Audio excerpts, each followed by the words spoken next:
ام حسبت ان اصحاب الكهف والرقیم كانوا من آیاتنا عجبا، کیا تم سمجھتے ہو کہ غار والے ہماری کوئی بڑی عجیب نشانیوں میں سے تھے؟ اذ اوى الفتية الى الكهف فقالوا ربنا آتنا من لدنك رحمة وهيئ لنا من امرنا رشدا، جب ان کچھ نوجوانوں نے غار میں پناہ لی اور انہوں نے کہا اے میرے پروردگار، ہم پر اپنی خاص مہربانی کر اور ہمارا معاملہ ٹھیک کر دے۔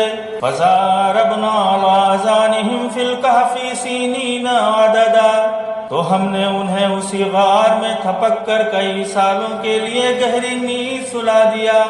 ثُمَّ بَعَثْنَاهُمْ لِنَعْلَمَ أَيُّ الْحِزْبَيْنِ أَحْصَىٰ لِمَا لَبِثُوا أَمَدًا، پھر ہم نے انہیں اٹھایا تاکہ دیکھیں کہ ان کے دو گروہوں میں سے کون اپنی ٹھہرنے کی مدت کی ٹھیک گنتی کرتا ہے۔